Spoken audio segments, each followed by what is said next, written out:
Good morning, everyone. John Rosengard with Environmental Risk Communications, here to run through our webinar on compliance that cuts costs.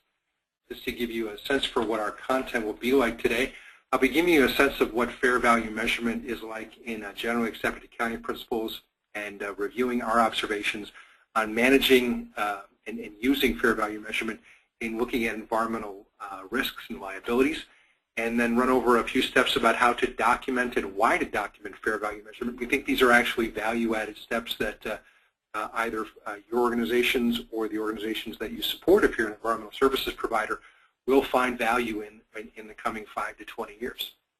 With that, let me give you a little bit about the elevator speech before we dive in. So here's the short version of how and why fair value measurement is useful and what we talk about. First of all, it's important to stop using project budgets to value environmental risks and environmental liabilities. Instead, it's necessary to figure out the current market value of those liabilities. So again, getting away from budget basis to market basis of valuing the liabilities. And it's important to ask what a counterparty would want to take over an environmental liability or to assume an environmental risk, and understand that this is how your company or your client's organization, if you're a service provider, bought into those liabilities in the first place, that it thought it had a feel for what the fair value of the liability was when it took it on. So why is this important? It's mandatory under GAAP, and it's also part of just common sense about running a business where you have more capital at the end of the day rather than less capital at the end of the day. The value is going to ultimately be set by a counterparty, not by a regulator. It may seem like a regulator is in more aggressive control, but really, at the end of the day, counterparties, which include vendors, which include peer organizations and stakeholders like investors, they'll ultimately help with setting the value of an environmental risk or environmental liability. And keep in mind, in turn, that value might be free. It might be zero when factoring in a whole variety of consequences, secondary and tertiary consequences from managing an environmental risk, like deferred tax assets, the full spectrums of recoveries, avoidable escalation. The cost of actually being in compliance may be free. And I'll go over how to run those calculations through as we go forward here in our presentation today. With that, I did want to make sure that I gave you a good high-level view of what fair value measurement is, because it really has changed the way that we should be looking at environmental risks and environmental liabilities. And it covers everything from remediation projects to asset retirement obligations to climate change to operating expenses at currently operating or acquirable facilities. So fair value measurement, where did this come from? Well, it was added to general accepted accounting principles via something called FASB Statement Number 157, Financial Accounting Standards Board Statement Number 157. So that's the nonprofit in Connecticut that handles for U.S. corporations what makes up parts of generally accepted accounting principles. It's the nonprofit body of financial accounting standards setters. So in September 2006, this was duly balloted and processed after public comment period and drafting. After a multi-year process, it was made formal and final September 2006 and made effective shortly thereafter. It was restated in 2010, 2011 as something called ASC, for Accounting Standards Codification 820. So basically the same language that was in FASB 157 was just reorganized, restated, merged with others, reference to other portions of the Accounting Standards Codification. So it was just slightly differently restated. No new parts of GAAP were written, but it is now referred to, instead of FASB 157, it's now ASC 820. Environmental and asset retirement obligations are a different part of GAAP called ASC 410.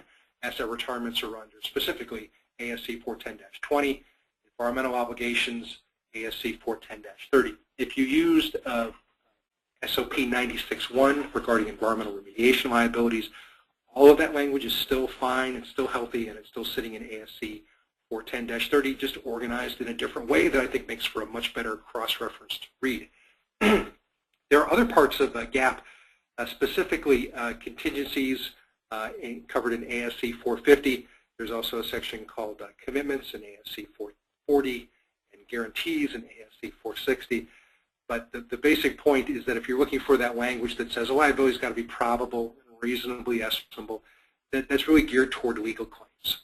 ASC 410 contains the expected value language that we use to refer to environmental liabilities as environmental obligations, not environmental commitments or environmental contingencies or environmental guarantees, but environmental obligations. So again, they're all different parts of generally accepted accounting principles. Again, if you're looking for that probable and reasonably estimable language, it's still in ESC 450. GAAP in general is trending toward current market prices or a liquidation value today for liabilities. So if you're looking for a definitive trend over time of where GAAP is headed, it's really headed in the place of where fair value measurement pushes it, in that there shouldn't be any daylight between today's market price for settling an environmental liability and what a company's got on its books. That's the hypothetical. That's the bias. That's the trend. That's the ultimate goal. What's happening today is like you might expect. It's a trend. It's a directional movement toward that. But the ultimate endpoint, I think, is if there's going to be a market price for environmental liabilities, one by one, that GAAP is expecting that what's booked will be the current market price, that there won't be again, a surprise or a gap or a differentiator or a restatement of earnings caused by there being a lack of adherence to fair value measurement. GAAP already says that environmental liabilities are going to be treated as obligations. So ESC 410 is the governing language for looking at environmental obligations. It's not starting off with ESC 450 and determining if something's probable and reasonably estimable. That's something that's relatively new to some folks that have started off with reserve policies from 30 years ago that were geared toward that language of treating environmental obligations as legal claims. But now they are clearly different things. Legal claims are contingencies. Environmental obligations are a standalone portion of generally accepted accounting principles. And thinking has to happen. There has to be some cognizant person differentiating between whether an environmental obligation is there or whether an environmental risk represents strictly a contingency or a legal claim. So to go over ASC 820 in a little detail, because it will be important to the balance of our presentation today, I just want to point out that there's a fair value hierarchy in place that's stated explicitly in ASC 820. And it requires a declaration of levels of inputs, that is, assumptions that go into defining an asset or a liability. And ASC 820 does apply to liabilities like environmental liabilities. Level 1, which is preferred, is a quoted price in an active market for identical liabilities. That is a cubic yard of soil moved from downtown Los Angeles out to a specific landfill, that there's a quoted price for an identical activity, and that is a current price from today. Level 2 is less so, where there are some observable inputs, like last year the price to take a cubic yard of BTEX contaminated soil to Puente Hills, California landfill. It cost this much then, and we're just basically using that number as our level 2 input for a similar liability that we've got today. That's a level 2 input, and it needs to be stated as such, labeled as such. Level 3 is what you might expect. It's everything else. Unobservable inputs, little if any market, unique liabilities. And this is where there's an opportunity for getting into using ASC 820 properly, is the duty that any organization's got in looking at an environmental liability is converting the level 3 inputs into level 2 inputs, converting the level 2 inputs to level 1, so that they can ultimately be booked and held or booked and settled. That's how all of this is going to play out over time. So it's important to keep all of that information really clearly laid out going forward. But I do want to say that having observed environmental liabilities for some time now, most everything I see is by default just level 3. That environmental risks and liabilities are just classed and grouped and clumped into level 3, because it does take thinking and work to get to level 2 and level 1. The payoff of the effort isn't always clear. I'm here to assert to you that generally the effort does pay off. The effort does make sense to try and graduate environmental liabilities from level 3 to level 2 on up to level 1. Each site, each aspect, each component, each year does have its own story and its own thinking. Training fixes that. Training helps with compliance in that. but it's generally best to avoid surprises. You got to take that as an axiom, and to achieve that surprise mitigation goal, compliance assurance goal, you really do want to be moving key assumptions from level 3 to level 2 over time, and move from level 2 to level 1. So with that in mind, let me move forward to how we apply this information and what we've seen out in the field in working with fair value measurement. First and foremost, the implementation challenges that we see is there's just a lack of awareness of what fair value measurement is. I've also seen some mistaken interpretations that fair value measurement only applies to things like pension assets or the accounts receivable of a company. And that's false. ASC 820 applies to liabilities. It also applies to environmental liabilities. It also applies to squishy, as yet not perfectly defined with good information, environmental liabilities. It applies. Other implementation challenges that we see are the incumbent reserve recognition and existing capital budgeting processes. Environmental obligations might be treated by default as contingencies until additional information comes in, for example, or until additional commitments or contingencies are worked out. Consequently, what we find is that when we talk to people, when we talk to companies, when we as a service provider or software developer, when we talk to Fortune 500 companies, what we often hear is, you know, our current reserves pass audit. I don't think I have a problem here. So what we see is that the incumbent processes in place may not recognize that there is a whole level of activity that will bring a company into compliance, and that it requires a unique series of steps around training, tools, policies, procedures that go past passing audit last year or passing audit the year before, and puts a company in proactive compliance because it does add value. Let's go back to adding value. There's a perceived materiality issue that environmental risks are generally not anything other than high cost with long and malleable timelines, and then the short term, the budgets can be brought down to a very, very low level, even though the inferred liability may be large. It's impossible to know with what little we know today about how liabilities will play out. Consequently, the default is if we don't know everything, we act as though we know almost nothing, and therefore we don't perceive it as being a material liability yet.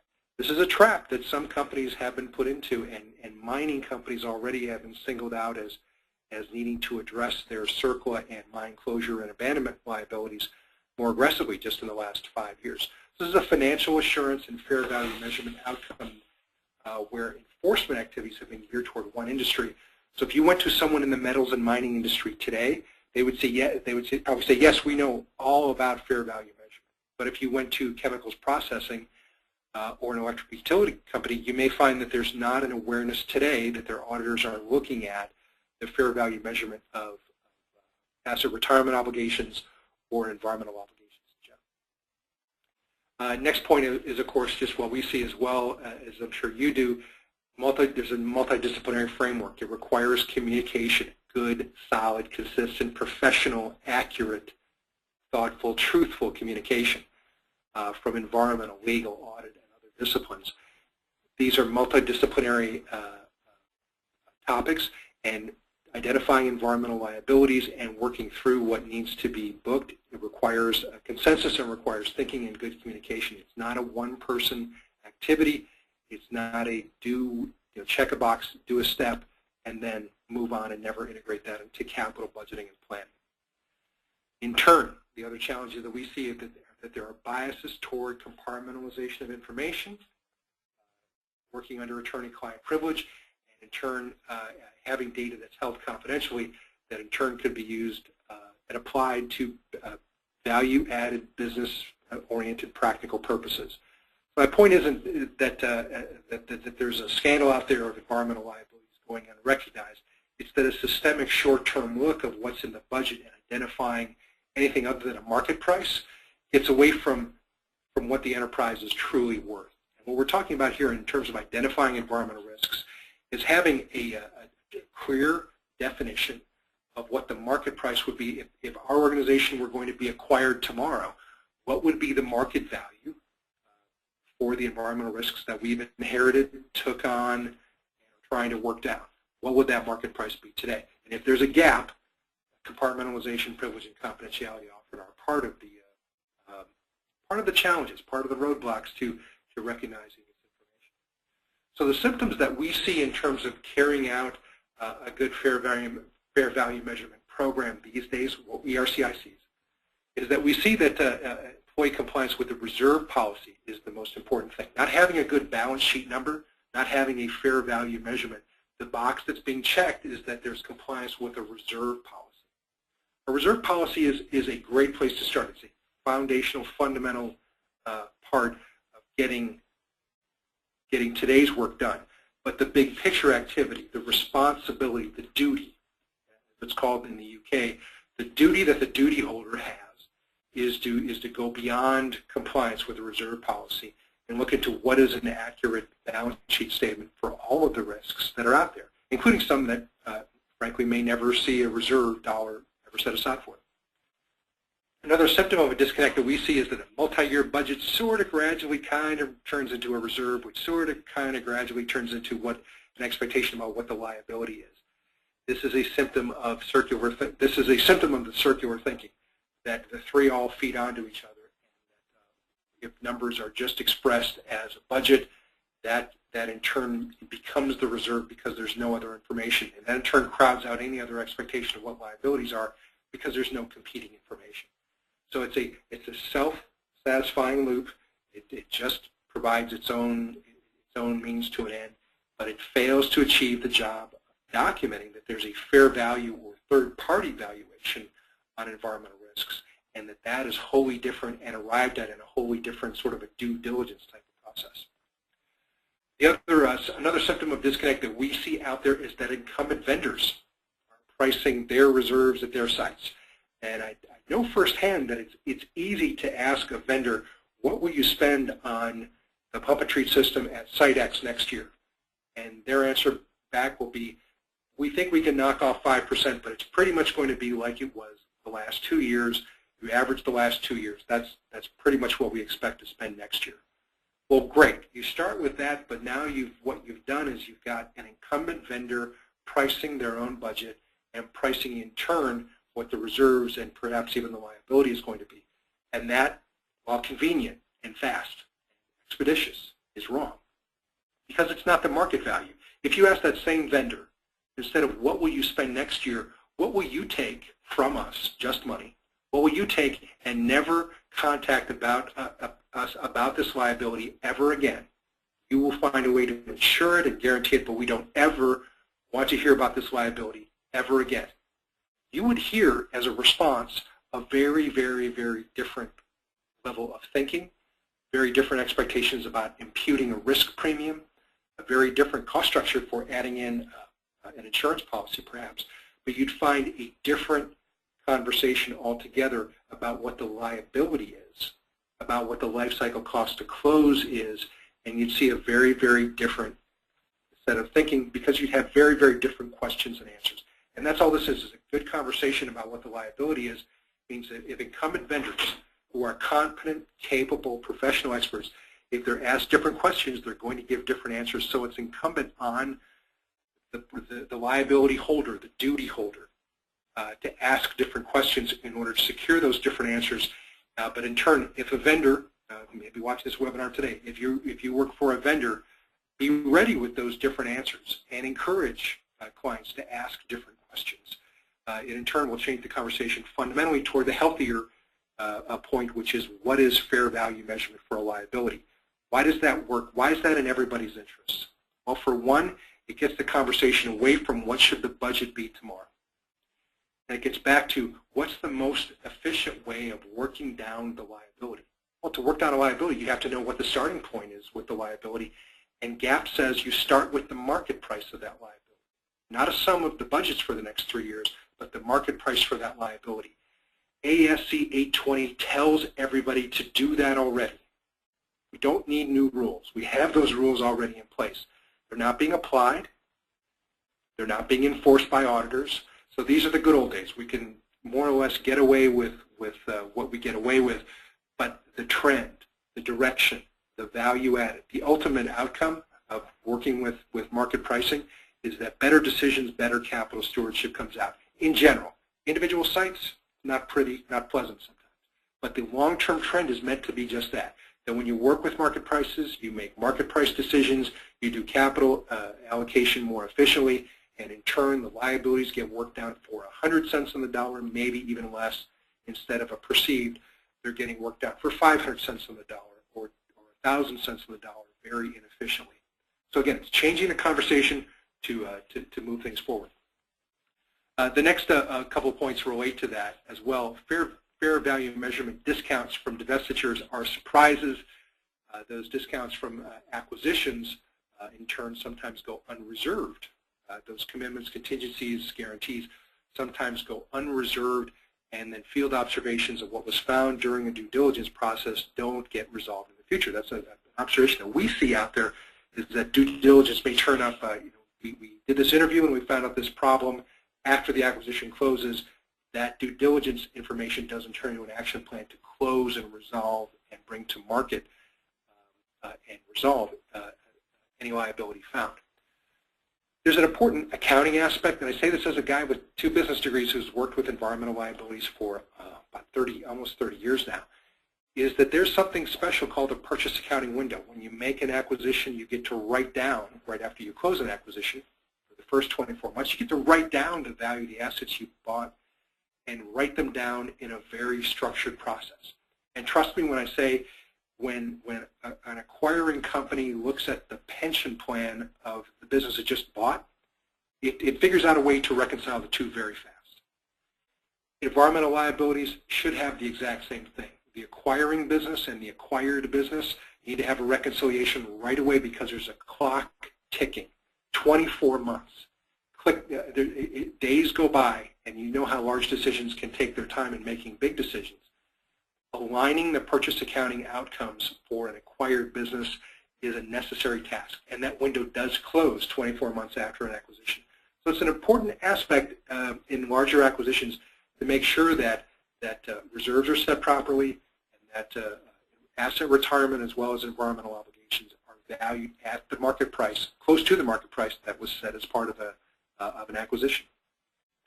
Another symptom of a disconnect that we see pretty often is we hear the words, our auditor isn't asking for this, or we passed audit. Our policy passes audit. Our numbers are passing audit. We don't perceive we've got a problem. Okay, I completely understand hearing those words and not feeling a surge of adrenaline and an urgent need for action. So I understand that's a symptom of a disconnect, and it's out there. But I also want to point out that anyone acquiring in turn a business that has that kind of disconnect in place can say the next bullet point, the reserve is not a current market valuation of a liability. Consequently, if a business is looking to sell itself and it knows that its environmental risks are purposefully undermarked, it's not doing any service to its shareholders, it's not doing any service to itself by then having to reconcile that incorrect statement with what the market will ultimately price and triggering that in turn that large surprise. This is where stakeholder, shareholder lawsuits come from. This is where SEC investigations come from, is a big daylight gap between what should have been booked and what was booked becomes a point of determination of negligence or malfeasance or fraud, and those are not good outcomes. Those are all federal crimes that violate the Securities and Exchange Commission laws going back to 1934. And the SEC has prosecuted on environmental liabilities based on those laws from 1934. So if you hear things like, we don't know what accounting does with our numbers, we heave it over the transom, I can't explain the number that's in our 10K, or for foreign companies, our 20F report. And if there's an acceptance of all these disconnects, then in turn there is a need that we see for working through fair value measurement. So let's get into the heart of our presentation today. How do we get in compliance, and how do we do that at the lowest possible cost? Well, first of all, our objective is always to comply with the duty to display the obligation of management and possibly to disclose it to shareholders. So that's always our objective. And I appreciate those are a bunch of odd words strung together when we're talking about environmental liabilities. But this is the business responsibility that we all have in place today. when we're looking to display environmental risks to shareholders today, with the shifting sands of whatever's going on with regulations and legislation and shareholder perceptions of what's important and what's valuable, our objective is always this: comply with that duty to display the obligation of management. What management does from there is up to management doing its part from there. But if we don't comply with the duty to display the obligation internally, accurately, with a fair value measurement in mind, we're crippling management's ability to do something responsible with that information, and we're in turn crippling shareholders to react properly to it. So we're trying to de-bottleneck, to bring it all down to one word. So to de-bottleneck, we see the next step in usually deploying fair value measurement is to build a consensus for a pilot project, to bring in experts from the project team, the legal department, audit, internal as well as external, treasury and corporate risk management, as well as if there's an EHS expert or director, a member of the board of directors who is representing the owner's interest on a more formal basis. And then executing a pilot project. And this can be anything from a 90-day to a 2-year effort in my experience, but basically looking at a component of the company, like less than 15% of the assets of the company, and looking at specifically what difference is it going to make to ask these questions about, through a 90-day effort, running through a due diligence template, completing the questions via interviews, running through checklists like ASTM 1527, documenting our best practices and lessons learned. What would we do if we were going to market the environmental liabilities and figure out just what scale of questions need to be asked, what answers are going to be coming out, who needs to be involved, and how to make that effort stick and be valued and be used elsewhere, not just as a one-time due diligence box-checking exercise, but used in capital planning, in operating expense planning, as well as long-term capital stewardship, working down the liabilities for 100 cents on the dollar or even less if that's possible. It's also important to keep the watchwords, keep the tone at the top very clear, that everyone's after transparency, simplicity, sustainable practices, zero retaliation, self-critical analysis. Quite a few watchwords, but it's a tone at the top exercise because this is a communication challenge of transitioning to fair value measurement. And it's like trying to build a plane while you're flying it. It's important to be able to make sure everyone is aware of what cultural changes will be needed to start to look at environmental liabilities that have not been documented in a fair value measurement manner before. So after that pilot is done, and let's say that takes 90 days to 2 years, conduct the post-pilot evaluation and determine the business case for looking at the entire portfolio of all properties everywhere, leased, owned, formerly utilized, and so on. Develop that business case. Determine the governance and frequency of deep dive updates.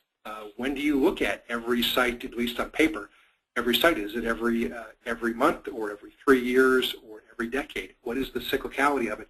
And do you have the niche valuation experts or internal staff to carry that out, or do you need to rely on external experts to bring that consistency and transparency to bear internally?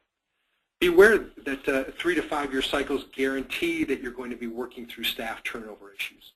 That if a corporation or a public agency decides to comply with GAAP, that it does want to implement fair value measurement to stay in compliance, that it's going to be putting up with a lot of turnover.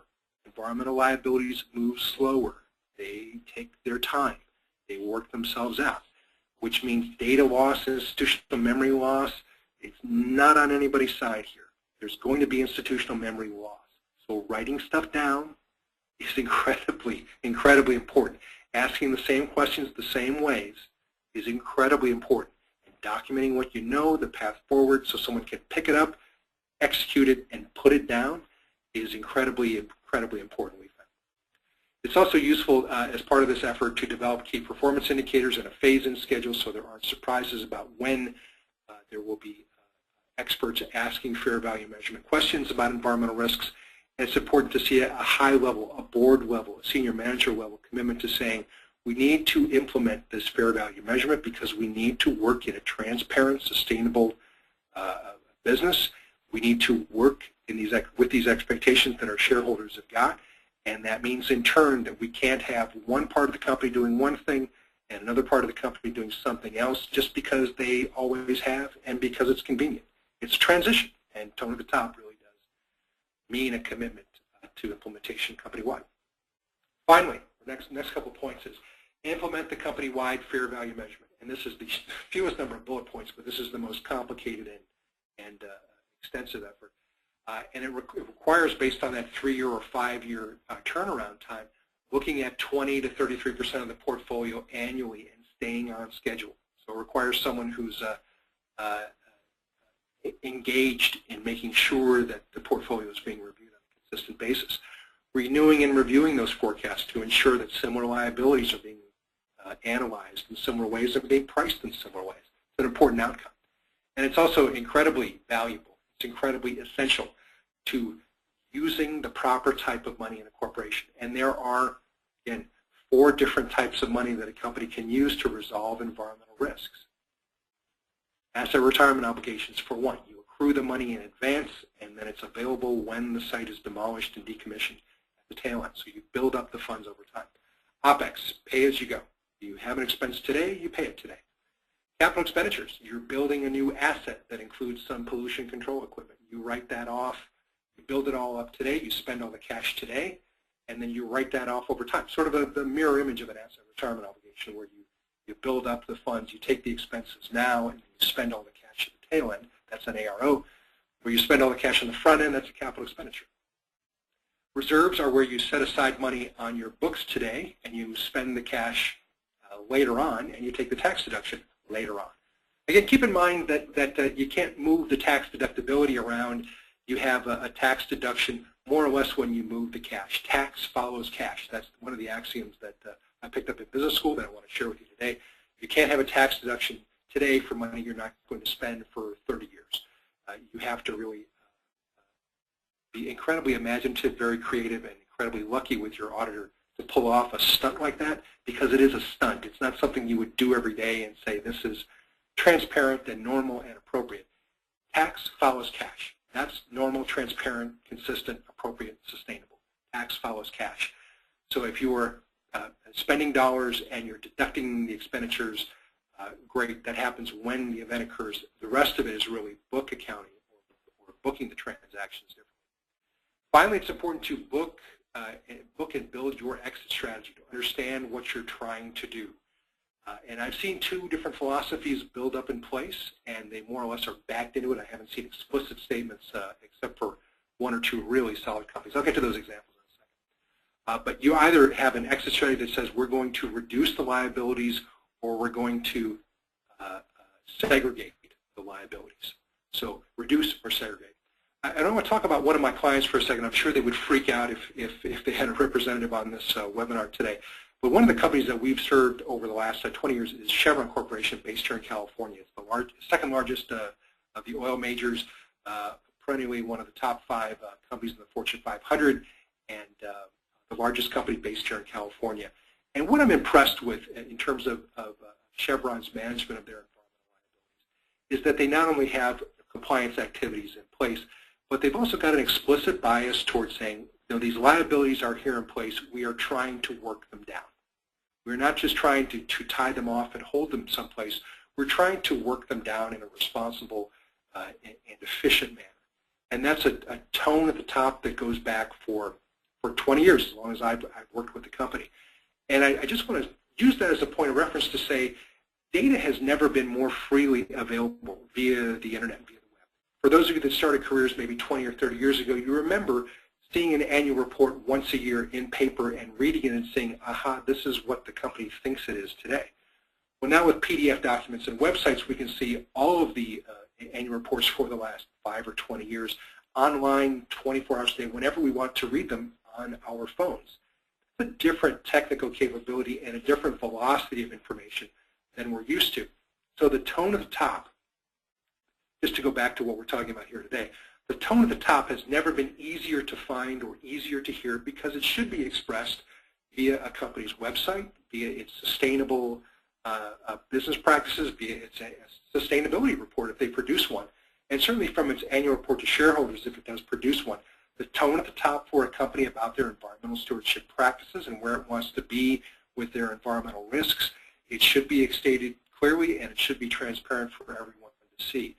Building an exit strategy based on that should be a useful, profitable exercise. But again, it starts with knowing what the tone at the top really is like. With that, I just want to give a couple of isolation notes about how to conduct a pilot project on the cost side. It's a very, very, very extensive effort that we've done on our side, and we've learned a lot about how to do this well.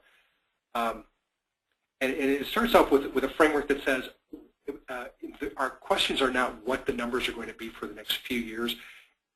Our question framework is, in turn, what will an acquirer, if we were acquired by a very, very large entity from outside the United States, what would they value and find out by 2025? So let's say we were acquired tomorrow by a large foreign corporation. What would they find out and pay out by 2025? That's a different question than what are we budgeting for the next few years, or what would our peer organizations do in terms of setting and benchmarking their costs for today.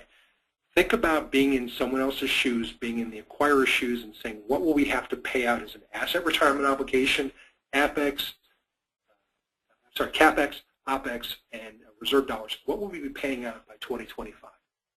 In turn, that'll let you ask the questions about what is the life cycle cost to close out this liability, not carry out a project, not implement a step, not even to fund a purchase order. But what will it cost to close out this risk, close out this liability? Very, very different conversation. So again, different questions lead to different answers.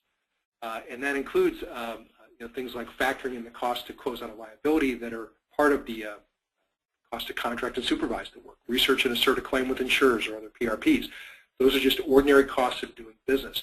When they're not factored in, the thinking about whether a project is being done with 100 cent dollars doesn't occur. It isn't done right. It's important to, when conducting this pilot exercise, to document what contingencies are in and out, to learn if a remedy can fail, and if so, what's the backup plan, and cost that in. That's a mandatory part of ASTM E2137 and GASB ASC 410.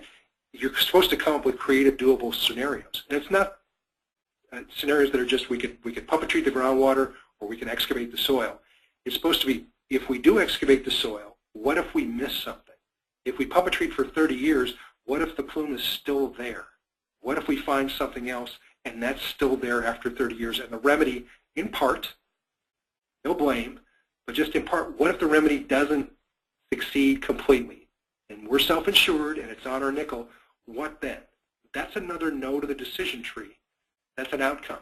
It's not a decision, but it's an outcome.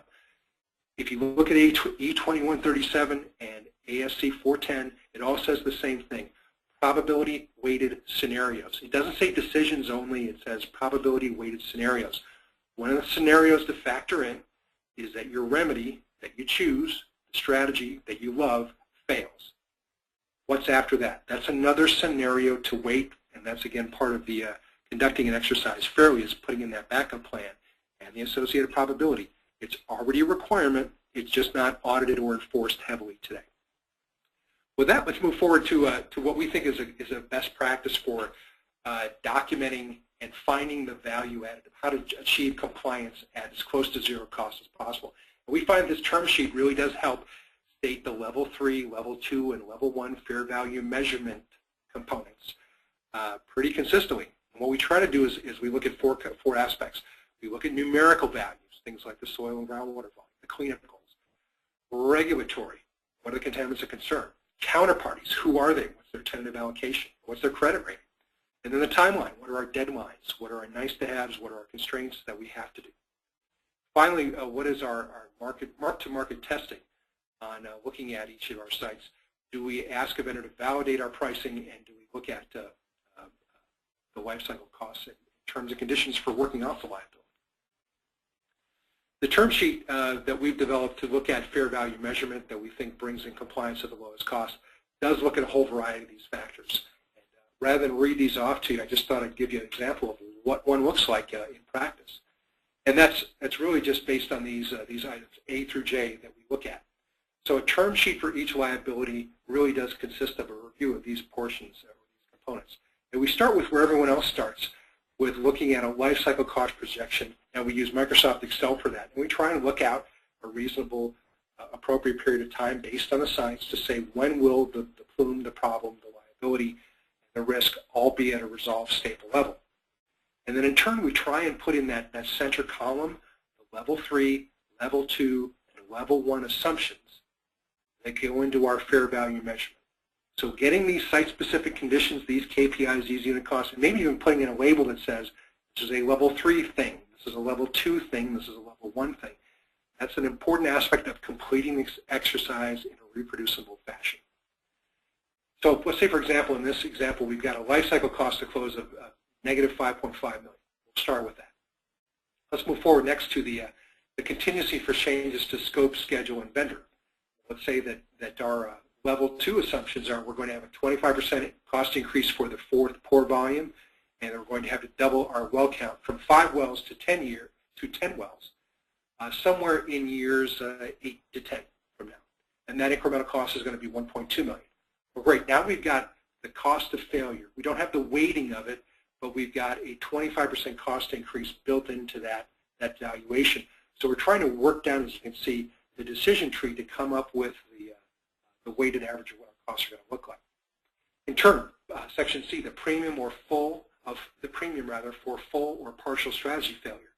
And that would include a consequence like an additional 10 years of pump and treat for a 5th and 6th pour volume. That is carrying out the cleanup and pumping out still more groundwater under the space of concern. Section D, a premium for project management, including 12 years of oversight for legal and contracting and cost recovery work. That's an incremental $2.8 million. A premium or a discount for counterparty risk. Let's say that we've got a successor owner that's got a diesel generator working on site. Their credit score is not so hot, it's a 620. We think that implies an incremental counterparty risk of the site reverting back to us. They may have had a diesel spill. That diesel spill may have to revert to us. We have an expected value calculation for just that issue for counterparty risk of $1.5 million all by itself. The premium or discount for our own company's ability to pay. So let's say we're a Fortune 200 company, which Fortune 200 companies do file Chapter 11. Very rarely, but they do. They are not too big to fail. They do file periodically. Let's say our credit rating is 1085. That gives us, for all the costs we've got listed above, that gives us an associated 12-year counterparty risk of us defaulting on our own of negative $0.5 million. That means we mark down the liability for that incremental component. Section G, there's income we expect for brownfield redevelopment. There's a ground lease that generates $500K a year all the way out to 2025. So that brings in $5 million of income. In turn, we've got recovery of current and future spending. Let's say we've got asserted claims and unasserted claims, both of which we get 50% recoverable under a federal contract, 20% recoverable from a foreign owner, which means in turn we're documenting that we're working with $7.4 million coming in from the dollars listed above and $3 million coming in from our legacy owner based on the items listed above. So again, it's not all negative costs out the door. This is about understanding the enterprise's impact of what the environmental risks are going to take to get extinguished. Finally, the next item I is the income from the sunk cost recovery. So about dollars we spent before today. So we're starting to look at today and say, for everything we spent up until now, we're also getting cost recovery still dribbling in. Now let's say that that's currently the tune of about $500 million for recent spending recoverable under a federal contract, and 20% recoverable from a legacy owner, and that's an additional $3 million. In turn, because we're booking a reserve, we're going to have deferred tax assets associated with that. When we spend these dollars listed above, we're going to have deferred tax. We're going to have an offsetting reserve value. We're going to have an offsetting asset, rather, that goes with that because we're going to be deducting these future reserved expenditures. So I'm applying a tax rate of 30% to items A through F for an incremental $4.3 million and saying, therefore, we have the inflows and outflows listed accordingly. We have $14.8 million going out. We have $23.7 million coming in. The net impact of this liability is that it's not, at the moment, not a liability. It's got a net impact of around positive $9 million, again, based on the math and based on the assumptions that we've got here.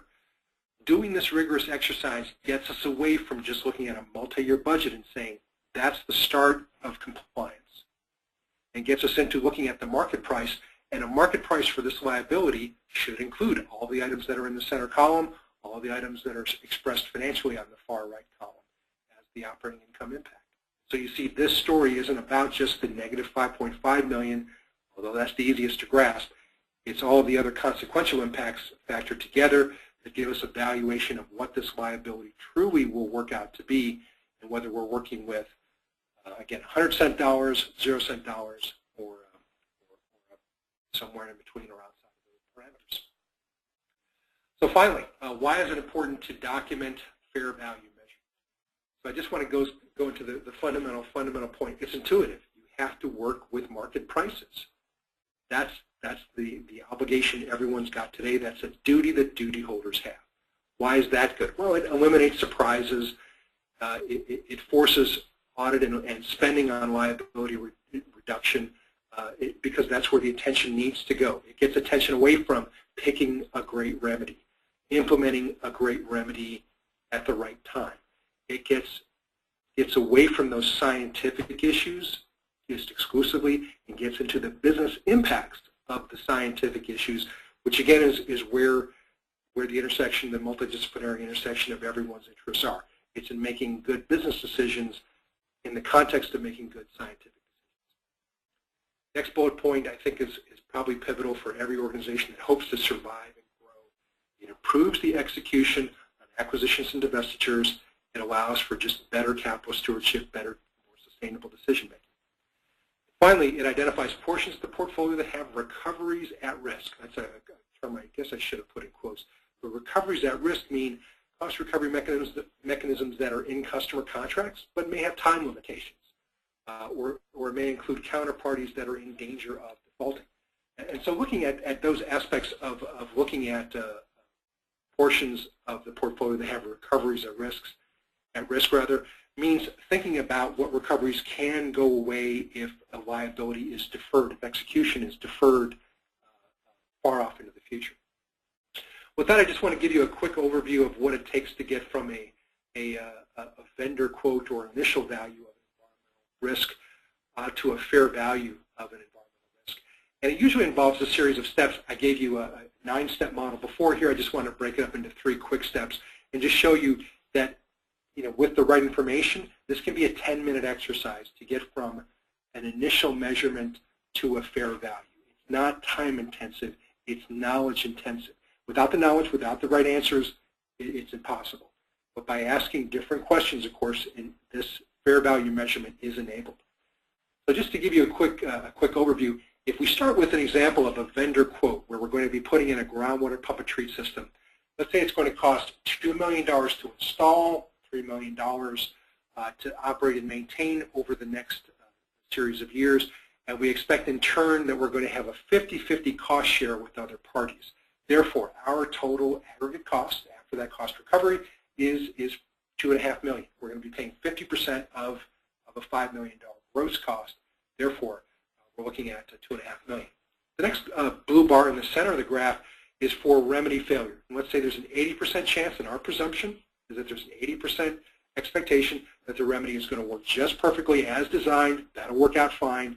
But there's a 20% chance we'll have to expand the remedy, an incremental $4 million cost, and then we're in turn expecting a 50% cost recovery of that incremental $4 million. So in turn, what's the weighting? We have 80% chance of a 0 incremental cost, 20% chance of an incremental $2 million cost. Therefore, the EV of all of that math is an incremental $400,000 cost. So that's the first blue bar near the center of this slide.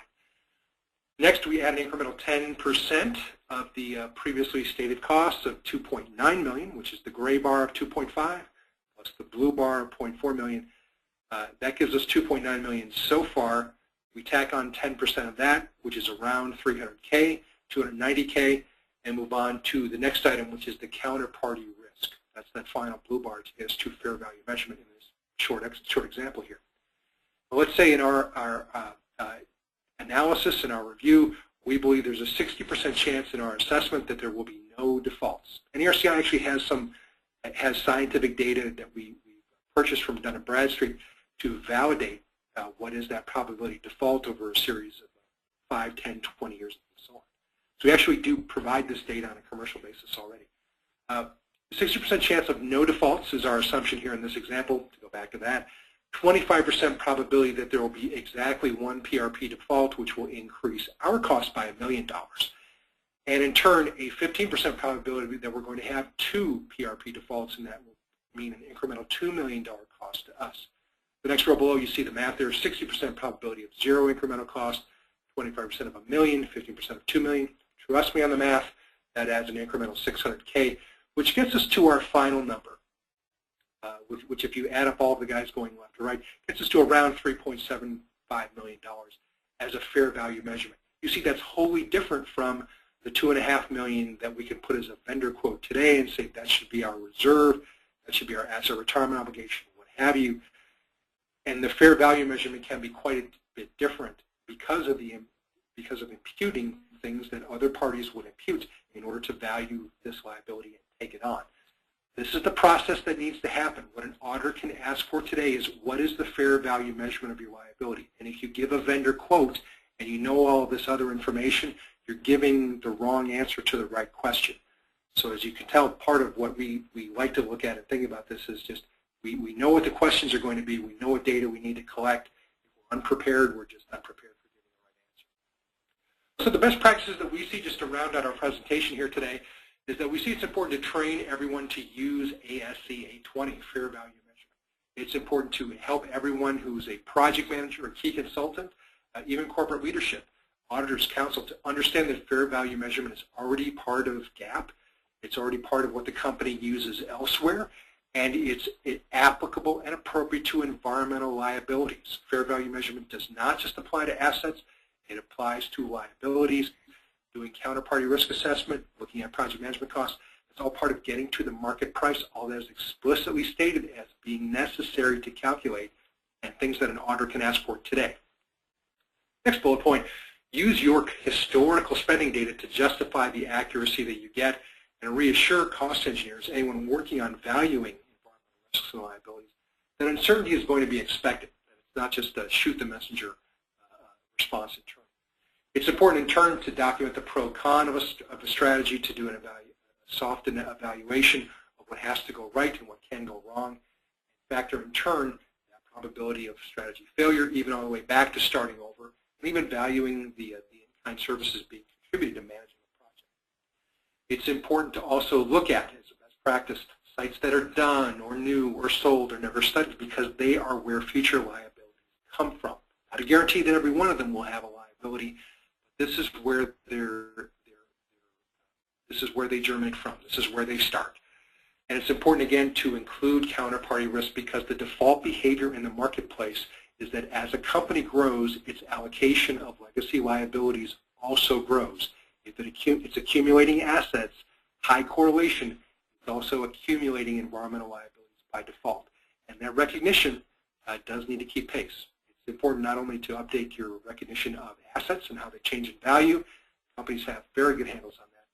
But it's also important to remember that allocation growing does affect the valuation of the liabilities. Other best practices that we see that we pulled in from other parts of our experience, it's a common work breakdown structure. It's important to look at all sites in a portfolio. For line items that are over $100,000, it's important to use that level 1, 2, 3 fair value measurement and really get into the quantification aspects, the key performance indicators, and pinpoint those assumptions and make them explicit and document them. Finally, it's important for the purposes of just keeping it straight over the series of years to document the justification for revising the scenario weighting. So it's not only important to say, here are the scenarios that we're weighting, but say, here is why we're weighting it this way today. And I can sort of hear the audience say in turn, why would I want to document why I'm going to be wrong in a couple years? What will prove me wrong? And that's a part of looking at environmental liabilities with a lot of humility, is that there's an inevitability to future events overtaking how environmental liabilities and risks get discharged. Regulations change, the science changes, the awareness of what clean looks like and what contamination is and how risky certain chemical compounds are, how they interact with each other. This is someone with 2 business degrees saying this now, but there are 80,000 chemical compounds out there being marketed. They have MSDS sheets out there. Not everything is known today. More knowledge, more visibility, more regulation is a reasonable expectation. So documenting today's justification is important. It's the gift that you give to tomorrow's evaluators of environmental liabilities. With that, I just want to say we're open for questions. I've cleared the queue. We don't have any questions waiting for us at the moment. But if you do have any comments, feedback, feel free to drop me a note now, and we'll be glad to answer those questions as they come up here today. But we're down to our last part of our audience in our last few minutes.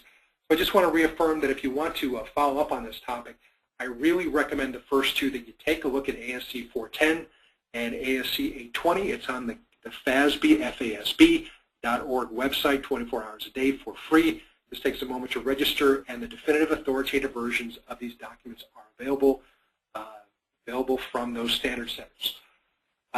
If you do have interest in other topics, I really recommend keeping on top of the PCAOB, the Public Companies Accounting Oversight Board. This was created by Dodd-Frank in 2010. It is the website is documenting and displaying new expectations for auditors to use all the time. Every month I go back to that website, I'm finding something brand new that really does apply to our environmental liability work. So there is no shortage of rules. The number of rules relevant to looking at environmental risks and liabilities is growing. And then there's always the ASTM standard E2137 and E2173. I was on the committee that drafted these guys back in 2000 to 2002. They're still operable. They're still current. The ASTM.org website sells these as PDFs. I think the current price is around $45 each. So they're available from those standard setters in turn. So those are 3 or 4 websites I recommend you take a look at. FASB.org, GASB.org for public agencies, the ASTM.org website, and the PCAOB.org website as well. Again, this information has never been more readily available. So just to close out our presentation today, we're all caught up on questions. I just want to reaffirm, if you want to keep in touch with us, look at our website at ERCI.com. We have a LinkedIn group. If you'd like to join that, please drop me an email. We've also got a Facebook page where we announce our webinars, as well as a LinkedIn page. We also have a YouTube page that contains the contents of all of our webinars. We're recording this one today, so it'll be available on demand 24/7 from YouTube with the exact same slide set ready to go. No registration, no privacy-seeking activities going on, no cookies. It's just you're able to take the content on YouTube that we want to display as part of a review of what our expertise and what our knowledge base is like at ERCI. If you'd like a PDF of the presentation or a needs analysis, most importantly, if you'd like to carry on a conversation about what you or your clients may be interested in doing, that's what we love. Feel free to reach out to ERCI and give us a call. We've got future webinars coming up on GAP for environmental liabilities, conducting an environmental reserve review meeting, completing decision analysis and Monte Carlo modeling, and our latest software tool on analyzing counterparty risk for environmental liabilities. If you'd like invites to those, feel free to drop me a note. I'll make sure that we follow through with that. With that, thank you for joining us. We hope to see you at another ERCI webinar. We hope you're off to had a great week, and we look forward to connecting with you again real soon. Thanks for joining us.